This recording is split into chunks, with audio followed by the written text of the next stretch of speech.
Yang ke-16 adalah perabot rumah fancy atau mewah. Karena aku tinggal di kampung, menurut aku perabot mewah itu contohnya seperti microwave, slow juicer, vacuum cleaner, itu sudah termasuk kategori perabot rumah mewah. Nah, menurutku barang-barang yang aku sebutkan tadi itu belum terlalu aku butuhkan, jadi kayaknya untuk sekarang-sekarang ini barang itu tidak akan aku beli. Yang ke-17 adalah sedotan plastik.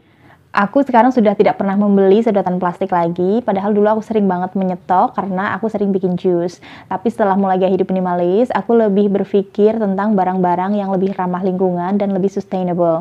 Makanya aku ganti sedotan plastik dengan sedotan stainless. Yang ke-18 adalah cairan pembersih kaca. Aku sudah terbiasa membersihkan kaca dengan cairan pembersih kaca. Tapi akhir-akhir ini aku berpikir lagi kayaknya kalau cairan pembersih kaca itu bisa diganti dengan bahan-bahan yang sudah tersedia di rumah. Misalnya cairan sabun pencuci piring atau dengan cuka. Biasanya aku pakai salah satunya, dicampur dengan air lalu aku semprotkan ke kaca yang kotor, tinggal dibersihkan deh. Kayaknya itu udah cukup bersih untuk mengatasi kaca yang kotor. Yang berikutnya adalah sabun cuci tangan. Sebenarnya aku sudah lama banget nggak pernah beli sabun cuci tangan karena menurut aku sudah bisa diganti dengan sabun cuci piring atau pakai sabun mandi untuk mencuci tangan kita yang kotor. Tetapi karena akhir-akhir ini terjadi wabah virus corona, jadi aku agak sedikit khawatir, makanya kemarin aku sempat membeli sabun cuci tangan. Tapi mungkin kalau misalnya keadaan sudah kembali normal, aku tidak akan membeli sabun cuci tangan lagi karena sudah bisa diganti dengan sabun cuci piring atau sabun mandi. Yang ke-20 adalah kopi instan. Kopi instan yang aku maksud di sini adalah kopi instan yang di dalam satu sasetnya itu sudah terdapat kopi plus gula atau kopi gula plus susu. Menurut suamiku katanya kopi yang seperti itu terlalu manis untuk seleranya, jadi dia sekarang jarang banget meminta dibelikan kopi instan. Sebagai gantinya dia meminta dibelikan kopi bubuk yang penyeduhannya itu diberi gula secara terpisah. Jadi kita bisa mengatur sendiri tingkat manisnya untuk disesuaikan dengan selera kita. Di samping itu juga menurutku itu jauh lebih sehat. Barang yang tidak pernah aku beli yang ke-21 adalah lotion anti nyamuk. Dulu aku sering banget pakai lotion anti nyamuk, cuman setelah punya rumah sendiri, di kamar aku sudah memasang tirai anti nyamuk. Jadi menurutku untuk lotion anti nyamuk tidak terlalu perlu, dan aku juga bisa menggantinya dengan body lotion biasa, itu juga sudah cukup bisa menghalau nyamuk. Jadi menurut aku untuk pembelian lotion anti nyamuk bisa di stop. Yang ke-22 adalah dompet dan tas. Aku sendiri memang bukan tipe orang yang suka mengoleksi dompet dan tas. Jadi aku hanya punya satu dompet, satu tote bag, satu ransel, dan sekitar 3 sling bag. Itu pun yang 2 sling bag adalah hadiah dari suami dan dari adikku. Dan menurutku sekarang ini karena semuanya masih dalam kondisi yang bagus, aku tidak perlu untuk membeli atau menambah koleksi dompet dan tas lagi.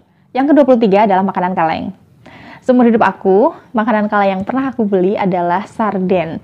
Jadi kalau untuk yang lain kayak misalnya kornet, jamur kaleng, buah-buahan dalam bentuk kalengan itu tidak pernah aku beli sama sekali, dan memang tidak ada keinginan untuk membeli makanan-makanan kaleng yang seperti itu. Jadi kayaknya untuk makanan kaleng memang tidak akan pernah aku beli, kecuali sarden. Yang ke-24 adalah jus buah.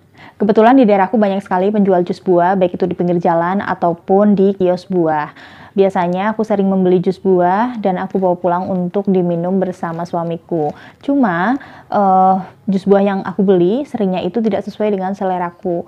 Sering kemanisan atau takaran buahnya menurut aku kurang banyak. Jadi karena alasan itulah aku sekarang tidak pernah membeli jus buah kemasan lagi. Kalaupun aku ingin minum jus, biasanya aku hanya membeli buah segar dan aku membuat jus sendiri di rumah. Yang ke-25 adalah kotak makanan. Aku lumayan sering membeli kotak makanan hanya karena tergiur bentuknya yang lucu atau unik dan supaya tidak bosan ketika membawa bekal makanan ke tempat kerja. Tapi setelah aku melakukan proses decluttering di area dapur, ternyata jumlah kotak makanan yang aku punya lumayan banyak dan aku memutuskan beberapa di antaranya aku sumbangkan. Aku hanya menyisakan sekitar 2 kotak makan saja untuk aku dan suamiku dan aku rasa itu sudah cukup. Yang ke-26 adalah pakaian yang sedang tren. Jauh sebelum aku memilih gaya hidup minimalis, aku memang tidak begitu mengikuti tren fashion, jadi aku hanya membeli baju yang memang benar-benar aku suka dan aku butuhkan. Terlebih sekarang aku sudah memilih gaya hidup minimalis, aku jauh lebih selektif lagi dalam memilih pakaian. Aku hanya akan membeli pakaian yang benar-benar aku butuhkan, yang modelnya juga sesuai dengan konsep minimalis yang sedang aku jalani, dan modelnya juga aku pilih yang lebih long lasting dan warnanya netral. Nomor 27 adalah kantong kresek dan plastik. Aku memiliki kebiasaan membeli kantong kresek dan plastik dalam bentuk per pack yang aku gunakan untuk menyimpan bahan makanan yang aku beli di pasar untuk disimpan di dalam kulkas. Biasanya bahan makanan yang aku beli di pasar aku masukkan ke dalam plastik-plastik, kemudian baru aku simpan di dalam kulkas. Sedangkan untuk kantong kresek biasanya aku gunakan untuk wadah sampah. Cuma karena menurutku kurang praktis dan kurang ramah lingkungan, akhirnya aku membeli food container untuk tempat penyimpanan makanan di dalam kulkas. Sedangkan untuk kantong kresek sebagai wadah sampah biasanya juga sudah aku dapatkan ketika aku berbelanja di supermarket, karena terus terang aku juga belum bisa 100% zero waste dan aku masih kadang mendapatkan kresek dari hasil belanja, dan menurutku kresek tersebut sudah cukup untuk wadah sampah. Yang ke-28 adalah dispenser. Seperti yang aku bilang tadi bahwa aku tidak begitu menyukai meminum air galon, oleh karena itu dispenser yang ada di rumah aku sumbangkan dan aku tidak berkeinginan untuk membeli dispenser lagi. Yang berikutnya adalah lilin.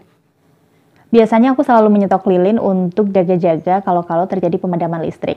Cuman karena sekarang aku sudah punya power bank dan sudah punya lampu portable, makanya untuk menyetok lilin aku rasa tidak diperlukan lagi. Barang terakhir yang tidak pernah aku beli lagi adalah kapur barus. Biasanya aku membeli kapur barus untuk ditaruh di dalam lemari pakaian atau lemari buku. Gunanya untuk mengusir ngengat dan kutu buku.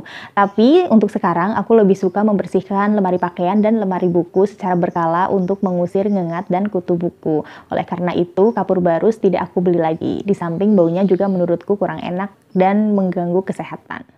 Demikian tadi 30 barang yang sudah tidak aku beli lagi setelah menjadi seorang minimalis.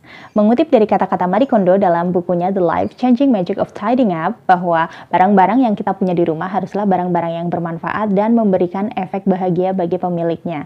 Oleh karena itu, aku berusaha memilah-milah barang-barang yang sekiranya bisa aku singkirkan atau tidak diperlukan lagi dengan menggantinya dengan barang-barang yang lebih bermanfaat. Mudah-mudahan apa yang tadi aku sampaikan bisa menginspirasi kalian yang ingin memulai hidup minimalis. Jangan lupa like, comment, dan subscribe channel ini. Thanks for watching. Wassalamualaikum warahmatullahi wabarakatuh.